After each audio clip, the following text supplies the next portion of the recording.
Introducing 2023, the inductee as person of the moment was Speedway's Mr. Decency, Barry Graham, champion in sedans and midgets, an intriguing entrepreneurial career with the world's #1 NASCAR driver, Richard Petty. Last year it was Gary Rush, 10 times Australian champion, a guy who also, post-career, funded a race team. He put back into the sport.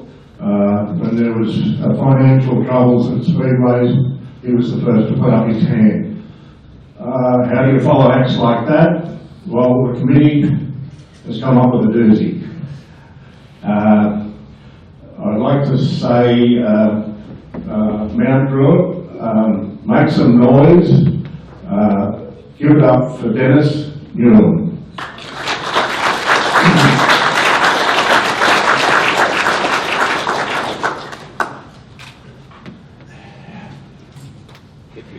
Yes, okay, let's go.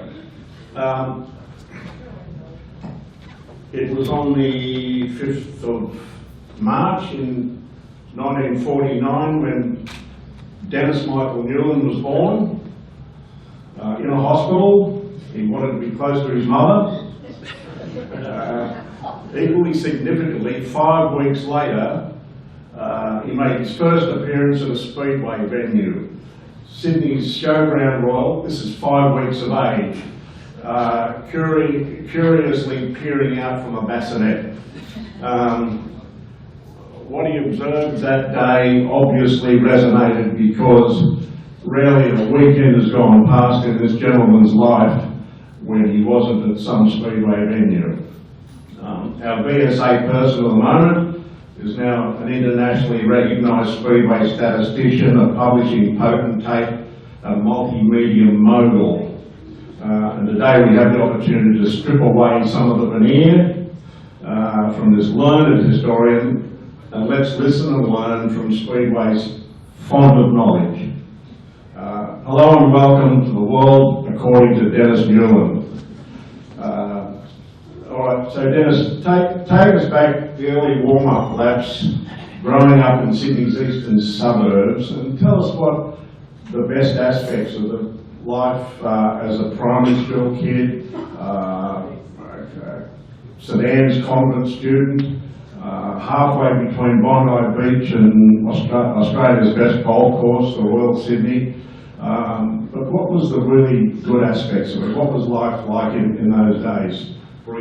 Briefly. Yeah. Well, the good thing about living in Bondi, it was very close to the Sydney Showground Speedway. It couldn't get any better than that. I mean, what more do you want? Thank God. Jeez.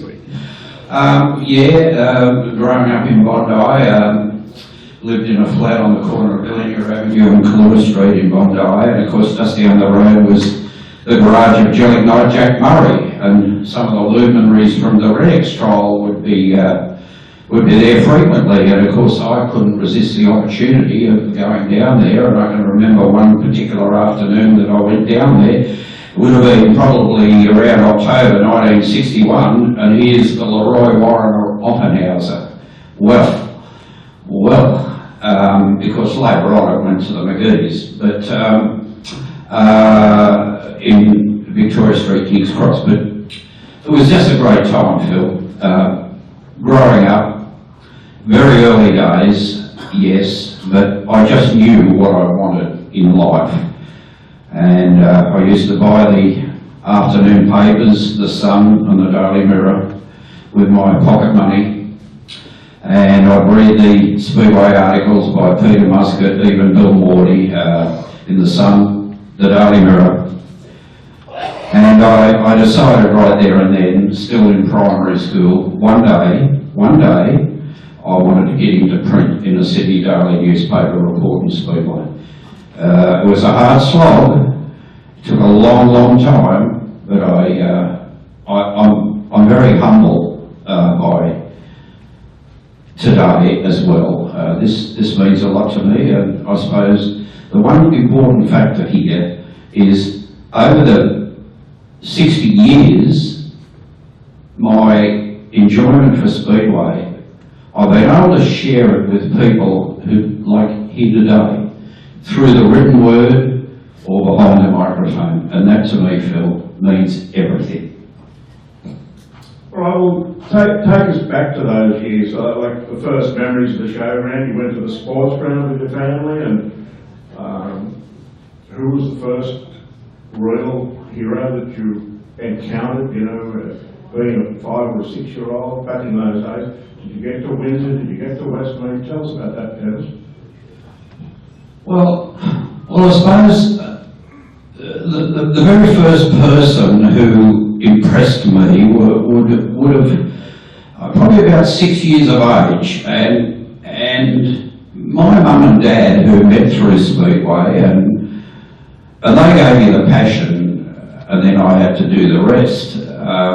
But I met Paul Lawson, finished third in the 1958 World Final, and the only Australian Speedway rider in the days of the one-off World Final rode in 10 consecutive World Speedway titles.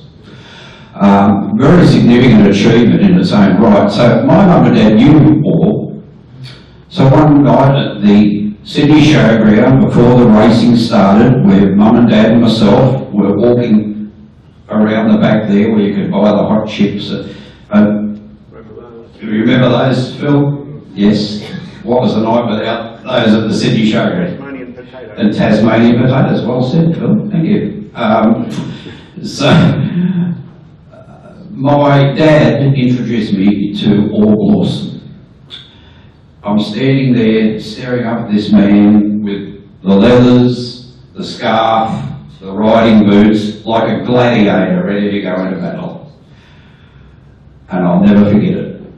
I'll never forget it. And all was probably, over the years, I did get to know him. And he gave me some words of advice as I was getting into journalism as well. So it's pretty special, all this stuff. Let's briefly touch on the nature of danger.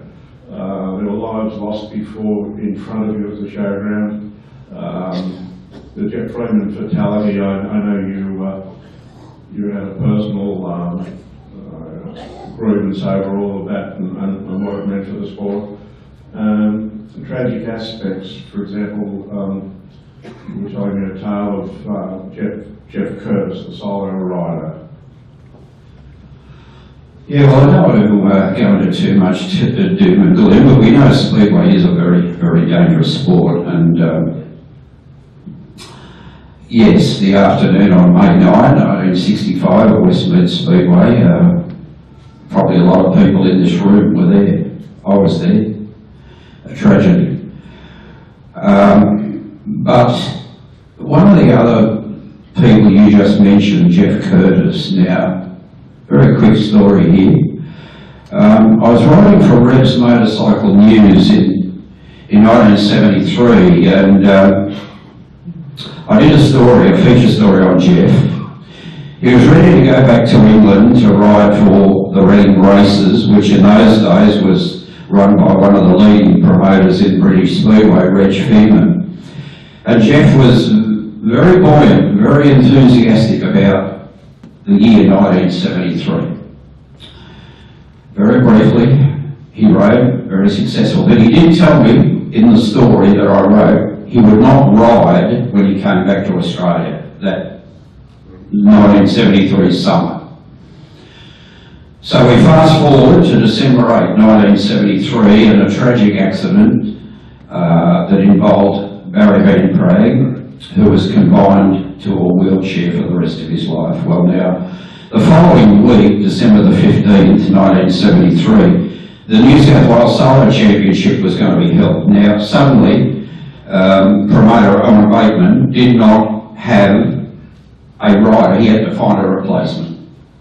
And a rider of quality, a rider of international standards. So he contacted Jeff. He told Jeff, look, I'll make it worth your while to ride in the New South Wales title. Well, heat 14 on the back straightaway, Jeff was killed. But I don't want to make it doom and gloom, but that was probably one of the moments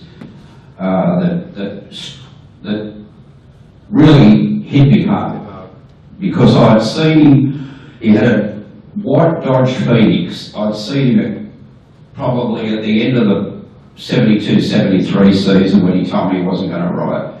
We said hello, how you doing? Yeah, good. That was the last time I spoke to him.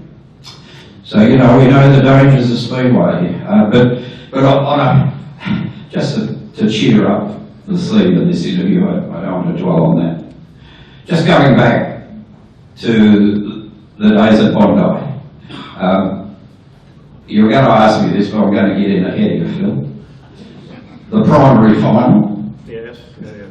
Right? Sixth class. Sixth class primary final, right? So, the teacher, I was at Morris Brothers Bondi Beach, and the teacher, we'd done our exams and we're ready to break up. So he says, now boys, here's your big opportunity in life. This coming Saturday night at St Clair's at Charing Cross, there will be a co-ed dance. Now, anybody who cannot attend, I want you to put up your hand now and give me a reason. So I put up my hand.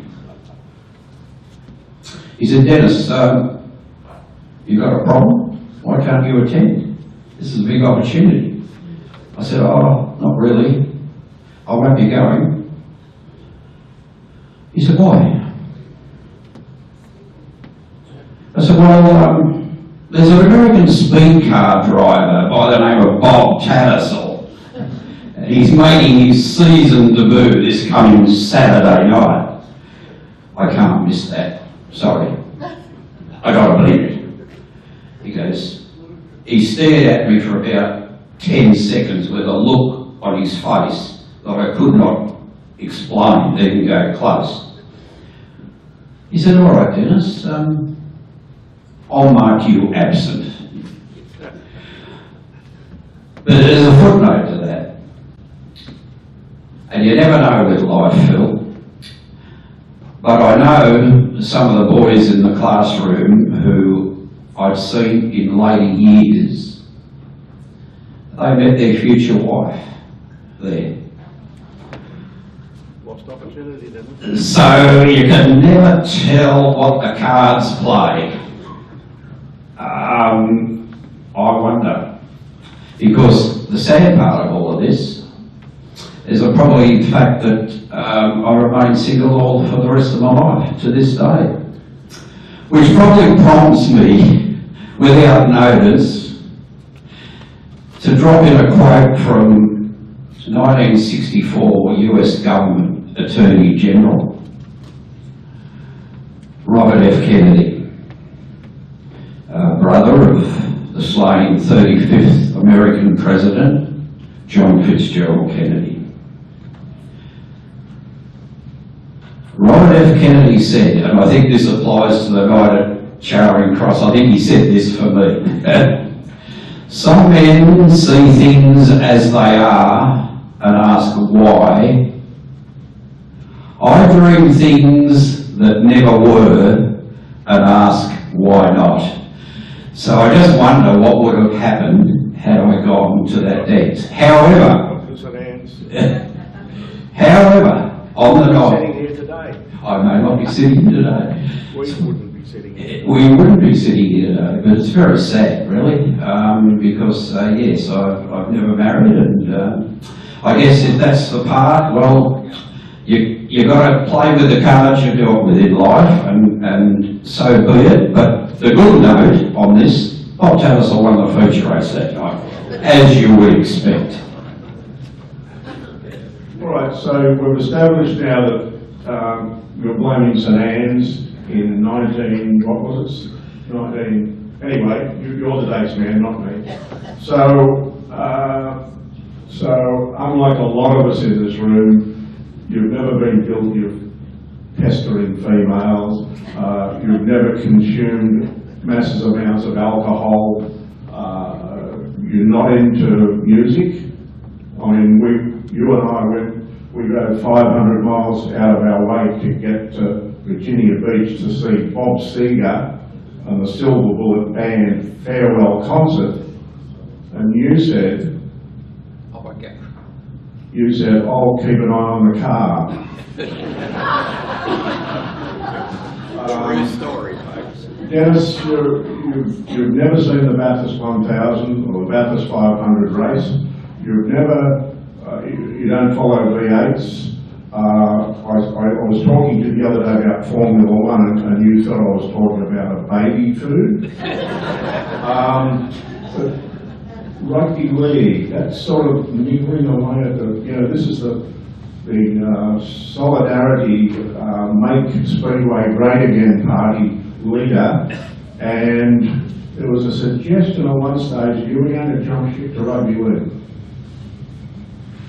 Well, this comes under the category of what might have been. You just never know. As I said, you've got to play the cards you're dealt with in life. And yes, a man who had a very big influence on my media career was a gentleman by the name of Richard Fisk. Now, Richard was a sports director in later years at 2WS and 2GB, and he originally owned a checkered flag magazine that you later bought, Phil, and published.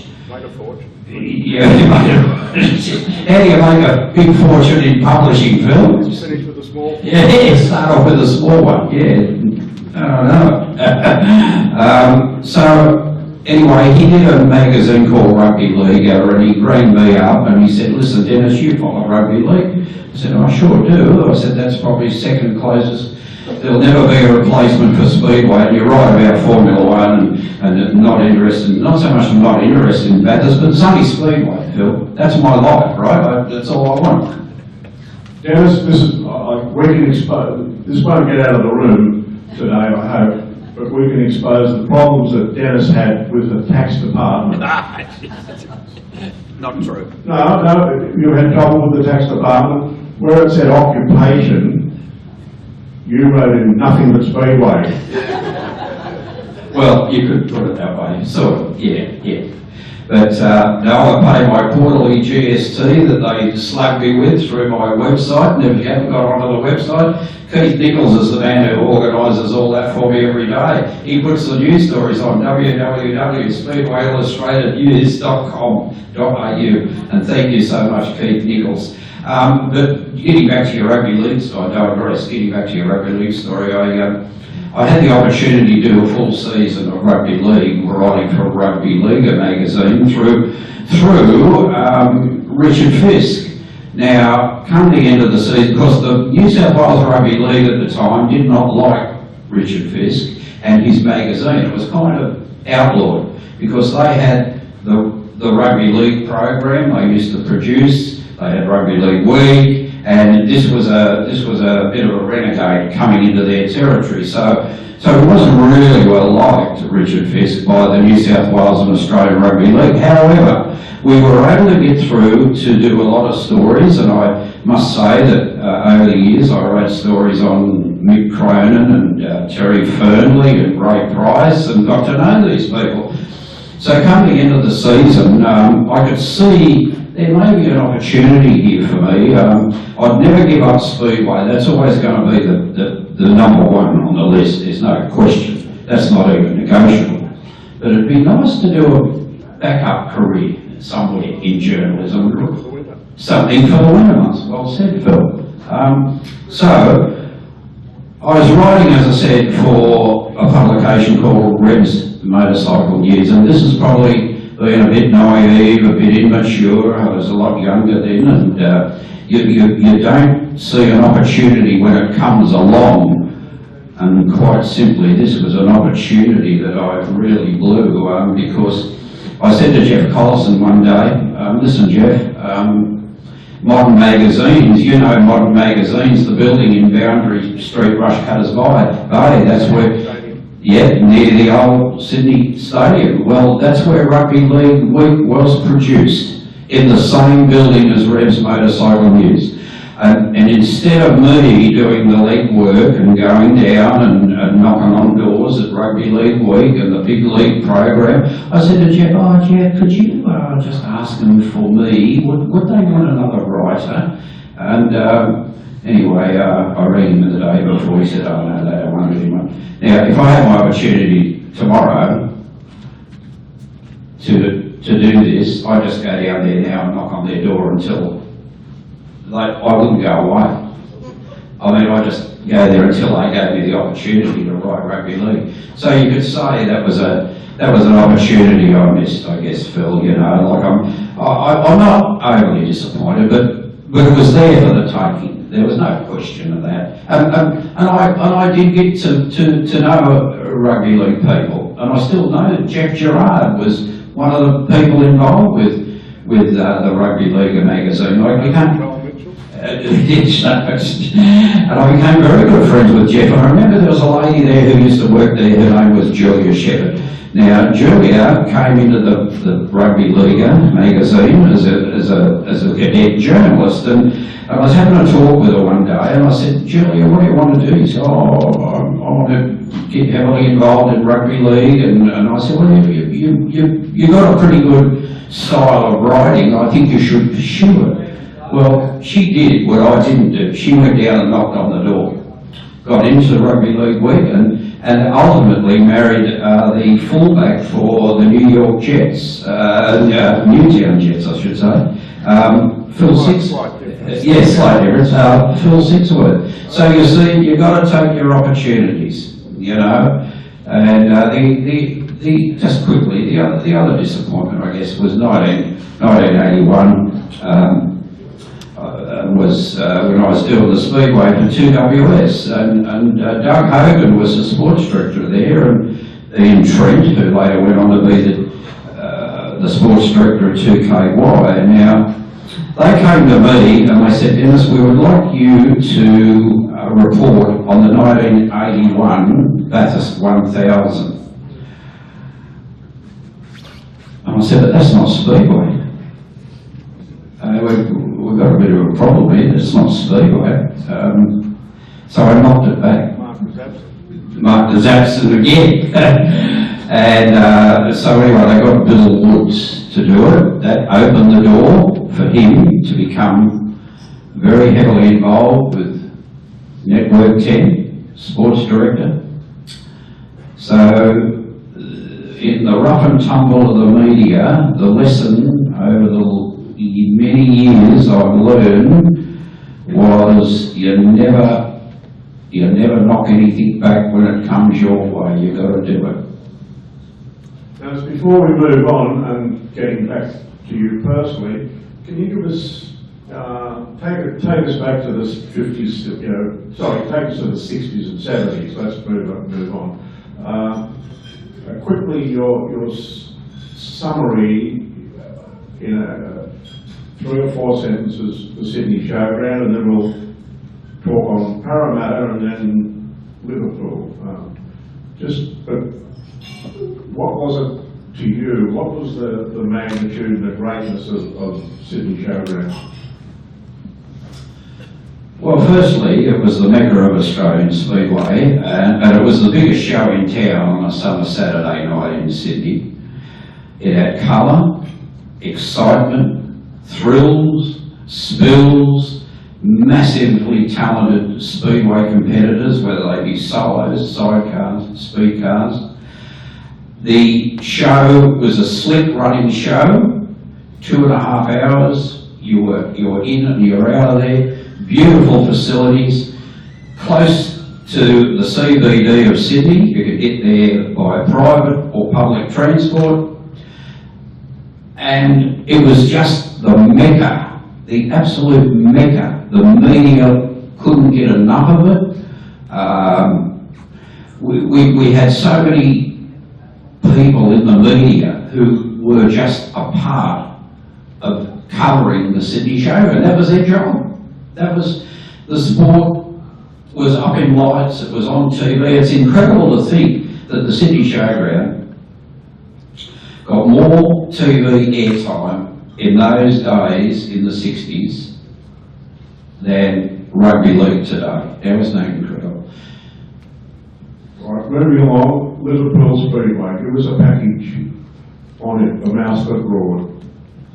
Well, Liverpool Speedway, Liverpool City Raceway, or Liverpool International Speedway, it had three titles over the years. You know, when it started off in 1967, it was up against the heavyweights, Westmead across town in the winter, and of course the hallowed, the Sydney Showground. And it's fair to say that it did struggle a little bit at first, but when Mike Raymond got involved, that was the turnaround. Now, quick story about Mike. He did so much good work at the Sydney Showground, so he'd been overseas in 1969 for a fact-finding mission to bring in American Speedcar imports for that season. So when he gets back, he suddenly finds that he's out of a job. Change of promotion, change of manager. So he eventually moved into Liverpool Speedway. And what he did, and of course I think probably if you look at the highlights, there's so many highlights. The 100 lap Marlborough Grand National, the test matches, the sedan test matches, the personalities, Big Ed Wilbur, Gene Welsh, you know, Jack Hewitt, so many stars. But he achieved something in 1982 that was incredible. He secured from the FIM the World Pairs Solo Championship, and won by Bobby Swartz and Dennis Newlyn from America. But this is why Liverpool was so great. The Kinses, the Commodore Kinses, it was a headline act. There's no doubt, every Saturday night, you know, and Mike Raymond was the man who did this. And Mike had a way about doing things. He could be very gruff sometimes, very difficult to deal with, but he did have a great talent, there's no question. And he saw it right through to the end in April 1989, and the sad part about it, a bit like Parramatta City Raceway, we never knew it was going to be the last night in April 11, 1989, the final meeting. It was washed out. That brings us, of course, to Parramatta City Raceway and the Herculean labour efforts that Sid Hopping and his partner Bert Wilder put into producing what to us was, you know, the Speedway in Sydney for many years, starting with a Gymkhana trotting track that was virtually a blank, flat block of land. Yeah, Sid Hopping, I was intrigued with Sid Hopping. I called in there one winter afternoon when he was starting to build Parramatta City Raceway, and it was only really just carving out the track, and of course it opened on the 18th of February 1978, or 77 I should say, but yeah, but the point is, I said to him, Sid, why a clay track? It's not going to be any good for bikes. Because to me, Speedway is a dirt track, solos, sidecars, speed cars, and of course, you know, sprint cars and sedans, yes, of course, but a dirt track. You don't alienate bikes. It's a simple Sidecar, did you want to do something that Peter White at least did? Yeah, he tried sidecar, and God bless him, and I've got to say at this stage, the gratitude of the people in this room to you and to Peter White, that you know, the road to heaven is paved with failed promoters and failed publishers. And here is Peter White, 40 years later, still cranking away with a monthly publication, and Dennis Newlyn with his Speedway Classics and their other efforts to get the sport popularised. So that's just an aside. Now, what was the question? Did you ever want to be a competitor? Well, not really. Oh, okay. Yeah. That's okay, next. Look, I did drive in a, in inverted commas, celebrity demolition derby out. I think I was in the same. Yeah, and look, I enjoyed it, but it was just the passion for the Olivetti typewriter that won every time. That's not Olivetti type, Olivetti type, thank you. Speaking of demolition derbies, the wacky aspect, the poke fun at yourself type attitude of Speedway people, which was so different to the Warwick Farm set, etc., of the day. What about gimmicks? You mentioned demolition derbies. Can you think of crazy acts that sort of were just chucked out there to keep the spectators rolling in the aisle? Well, I remember. I think there's a few. I think Dunny derbies, caravan boat and Dunny derbies, figure eight stock car racing. Now, let me tell you a story there. Kimber Nythan, who I rate as one of the all-time great promoters, the man who discovered the late great Bob Tattersall, in fact, as we all know, the story there. He saw figure eight stock car racing in America, and he thought, what a great idea for Raleigh Park. And that was a gimmick, and it worked, but Kim was a very good promoter. He gave Ivan Major his first real opportunity at a crack at the big time. Now, Ivan Major told me once, he said, you know, I wrote a lot of letters to Australian Speedway promoters to try and get a start, because Ivan had gone to England in 1957, 58 and tried out with the Wimbledon Dons, one of the really famous clubs in British Speedway. Sadly, no longer there, along with many clubs in England. And one of the sad legacies of this sport, we lose so many venues, we're going to lose another one in British Speedway at the end of this season, the Birmingham Brummies, one of the famous clubs in England. Sad, very sad. So the point is that Kimber Nythan was one of the all-time great promoters, and he was part of the gimmick. Mike Raymond, when he tried the Demolition Derby in the winter of 1976, in July that year, he had over 100 cars in a Demolition Derby, and you couldn't get another person in the place.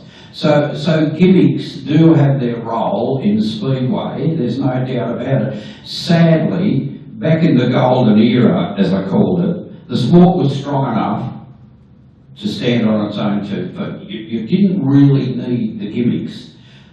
John Sherwood and Frank Arthur introduced stock car racing in 1954, which really started all this gimmickry in Speedway.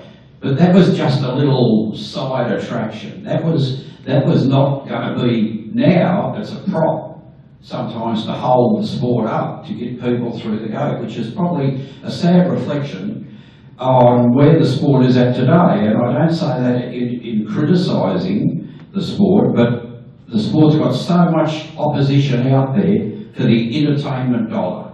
You know, and promoters of today, they've got to look at gimmicks. Sadly, you don't have a Bob Tattersall, you don't have a Johnny Stewart, you don't have a Blair Shepherd anymore. You know, these people were stars, personalities, headline grabbers. The newspaper reporters couldn't get enough of them. They absolutely idolised Johnny Stewart and Jeff Freeman and Len Brock and Jim Airy and Doug Robson and Bob Levy and Ron Johnson in Queensland and so it goes on. So that's why gimmicks have become now so important. And I just think it's very disappointing very disappointing, because the product of Speedway,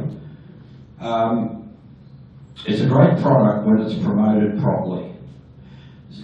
Sadly today it's probably not promoted how a lot of us people in this room would really like to see it promoted.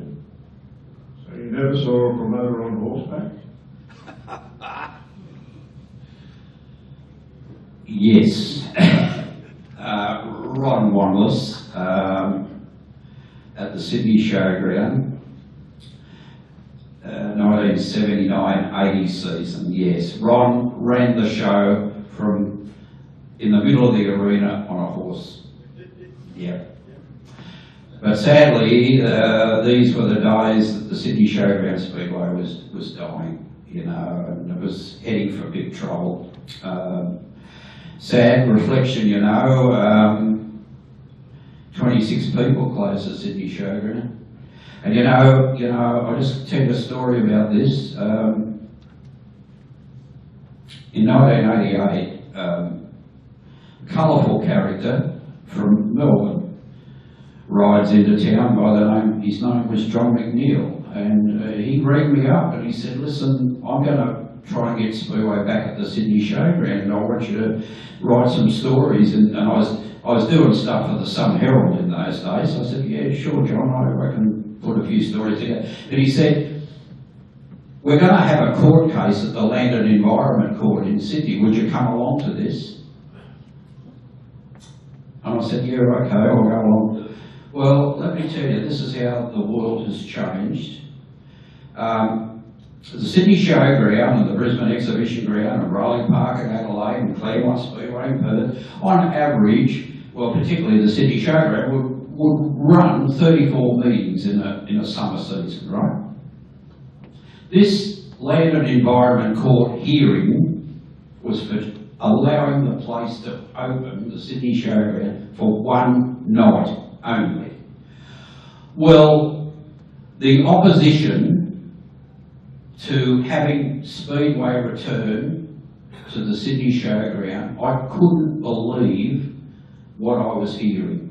And I came out of there after sitting there all day hearing all this rubbish by some of the idiots around the Moore Park area why they didn't want Speedway back there. And I thought, well, as the great old sporting journalist of the golden era of the Daily Telegraph, I guess, Peter Frelingos would say, well, that'll do me, I've heard everything now, and fair dinkum, the world has, I decided on that day in 1988, the world has gone stark raving mad, because the opposition to one night at the Sydney Showground was incredible. Mind you, John got it over the line, and he did run, and he did do several other one-off meetings, and then David Lander came into it, and it eventually closed, sadly, permanently on the 27th of April 1996.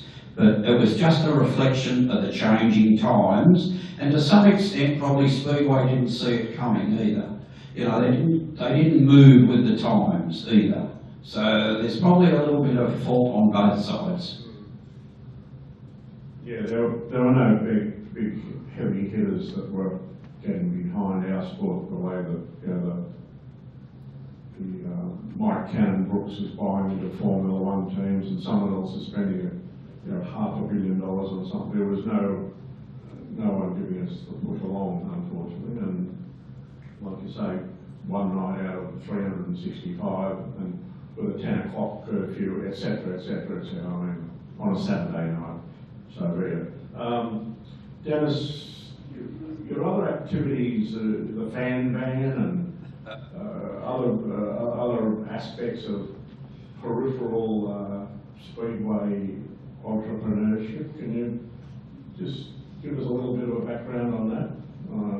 World of Outlaws, perhaps? Yeah, well, I'd got into the merchandising side of Speedway, t-shirts, jackets, caps, and I had this caravan too, which the lady who sold me the caravan is here today. Lorraine Whitlock. She sold me the caravan all those years ago, 1981, I hasten to add. And Richard Day, the great Richard Day, did the sign writing. Solo Richard Day did it. He did all the sign writing on it.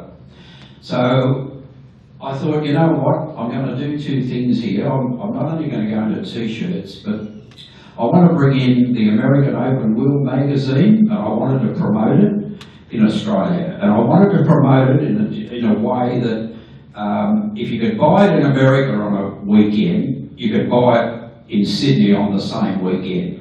So when it's released in America on that weekend, people that go to Parramatta City Raceway come to the Newlyn fan van, as Alan Edworthy used to say, and you can buy your latest issues open wheel. So that went very, very well for many years. Then I thought, you know, there's a bloke in America called Ted Johnson, and he's got a great range of merchandise. So I rang him up and I said, do you have an Australian agent for World of Outlaws merchandise? And he said, no, I don't. And I said, well, I'd like to take it on. So I actually, I flew to America in 1981, and there's a story about 1981. You've got to ask me about Wembley Stadium too. Now, The short version, Dennis. uh, We said the short version.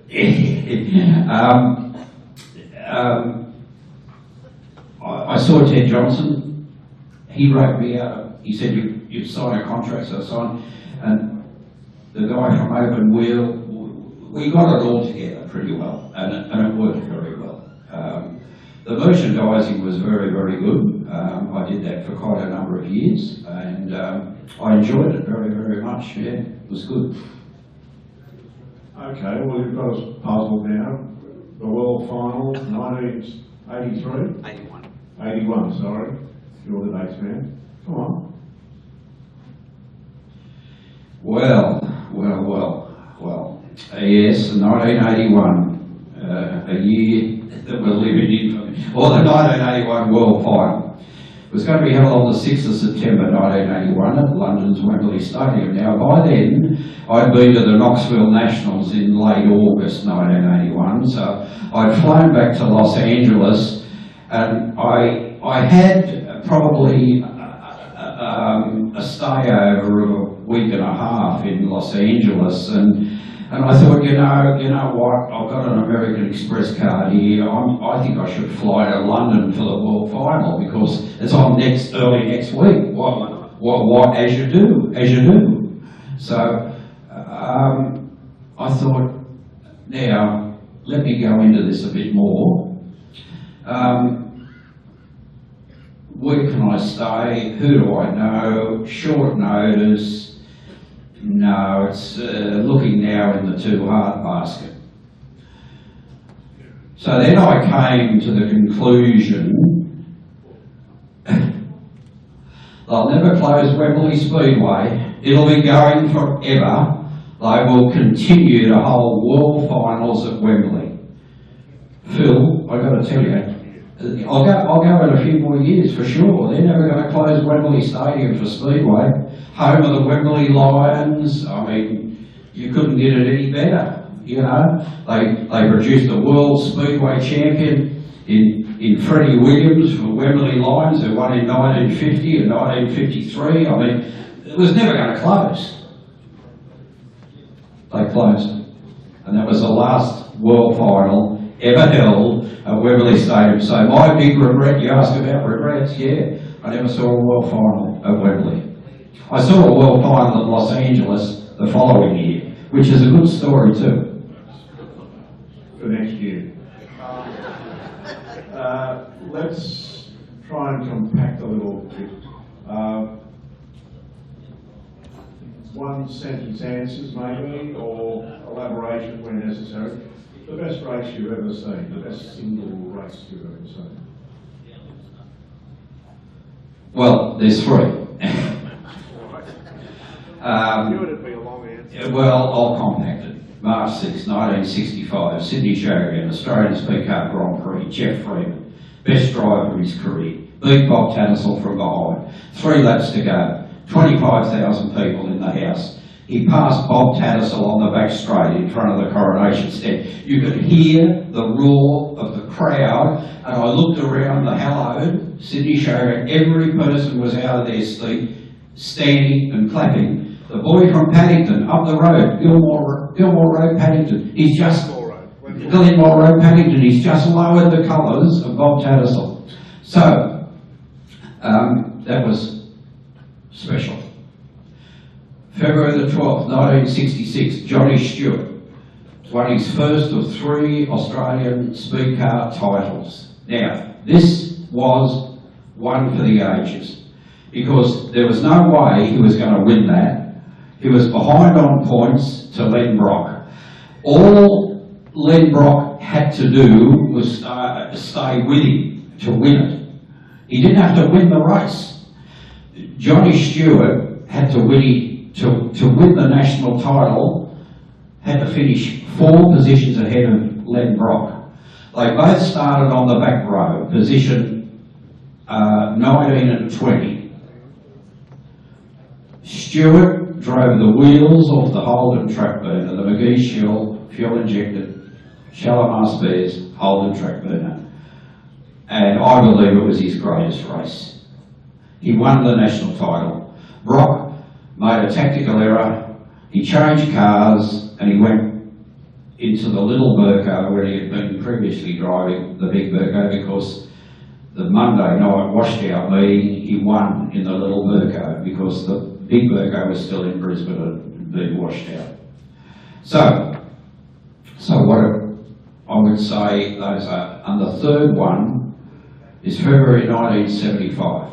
Now, Phil Crum. He's come to the Sydney Showground with a revolutionary 4-valve Jawa Speedway bike, right? Ivan Tighe and Neil Street developed this cylinder head, which was revolutionary, 4-valve Jawa. He rode the wheels off the bike, raced to a 15-point maximum. Probably Phil Crum's best ever ride, I would say. I was reporting it for Speedway Racing News, and that was a big year for Phil Crum because he got into the world final. And the following year, 1976, Phil finished 3rd in the world final to winner Peter Collins and runner-up Malcolm Simmons. It was in Poland, and ironically, that world final in 1976, it was incredible final. Phil rode superbly. He got on the podium. The first time since 1958 an Australian rider had stood on the podium of a world final, World Speedway Championship. And it was quite ironic. That world final in 1976 was the first time since 1952 that a rider from England or Sweden never filled the top 3. But Phil was a part of that night and a great history for Australian Speedway. Going for one of those. You got one more, fellas. One Yes. Well, why don't we, I'll chuck a few names at you. more. Double their time, so it's fair. You give us a sentence in response. So I'll go through a few names and that will just about wind us out. Yep. And the list will start with John O'Sherwood. Superb promoter. Businessman, superb promoter. I'll just quickly tell you a story about Johnny Toland. Johnny Toland was an American who raced here in 1964. Very quickly. Yeah, very quickly. Oh, absolutely superb businessman, promoter. Yeah. He said to Bob Tattersall once, "You don't have to impress me, I know how good you are." But Bob said, "Well, you pay me to be here and I put on a show." But John Sherwood was a great promoter. But Johnny Toland was a colourful character. I remember going out to the Sydney Showground for a practice one Thursday afternoon, and I was all of 14 going on 15, and there's Johnny Toland, the man who the man who raced in 3 Indianapolis 500s, 1956, 57, 58, and it was just a great afternoon. I could tell you more, but we're running out of time. But Johnny Tolan was a colourful character, and I remember Max Nikowski had a problem with the car that day, the Kosheloffi, and there were so many people there on the infield, and there's this young bloke, I'm looking around, and I was mixing with the luminaries. Johnny Stewart was there, and John Sherwood, and Max Nikowski, Len Steele, all the heavies from the National Speedcar Club. And it was a really good afternoon for me. I got talking to a lot of people. It was fantastic. Try Steve Raymond. 2 or 3 sentences. Right. Great commentator, the greatest commentator probably in Australian Speedway history, and a man who was a part of world history, a dual Logie Award winner, Walkley Award winner, who was at the Ambassador Hotel in Los Angeles, California, when Robert F. Kennedy was assassinated on the 5th of June 1968. And he was the first journalist in the world to report that, because he had his tape recorder there. He had just come off a 1968 national tour on the United States Auto Club with Bob Tattersall. So he was coming back to Australia. He was staying at the Ambassador Hotel. This all hell breaks loose. Kennedy is assassinated. Steve got the news to Networthy. He reported it back down the line to Radio 2SM, and it went out across the world. Steve Raymond is a master track announcer, a great gentleman, and absolutely superb in his job as a news roundsman who ultimately was a news director at 2WS.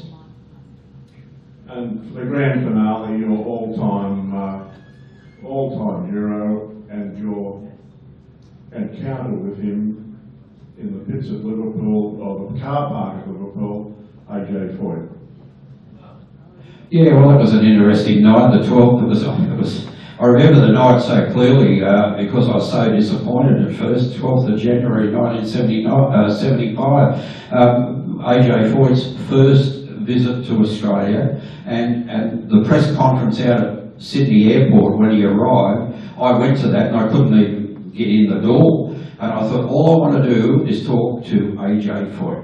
So that night, very quickly, we're running out of time, I know. In the car park after the meeting where I parked the car, this bloke comes along, he's going up to the office to see Mike Graham, just happens to be AJ Foyt. So I spoke to him for the next 45 minutes. A childhood dream realised?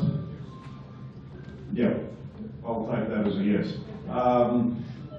All right, well, Dennis, as I said earlier, the sport owes you a great debt of gratitude. You're still on deck and still punching above your weight with your publications, and everyone is most grateful for that. So, with those closing remarks, can I ask Pritchard to make some noise? Dennis is wanting to say something.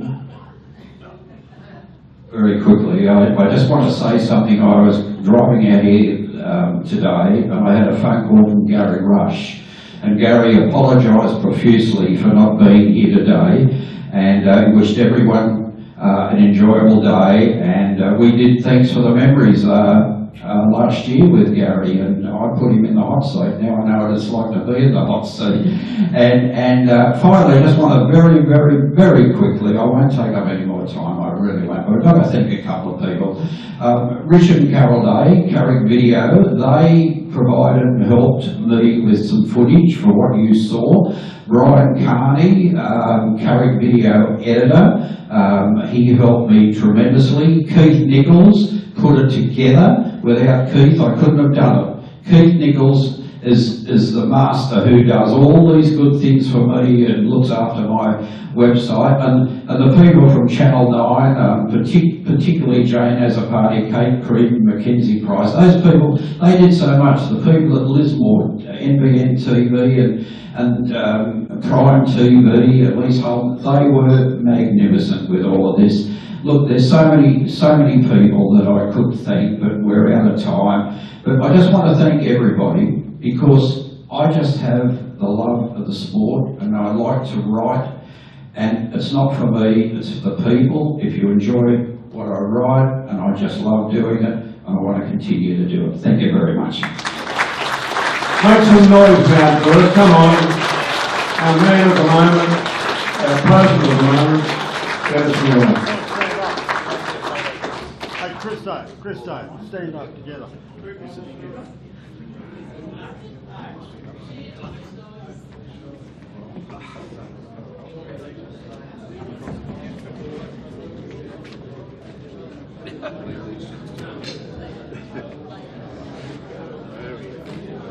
The microphone's a little bit warm. We've got to work out there. But let's just say it started with the word passion, and you can tell that even today his passion's still very much alive for this sport.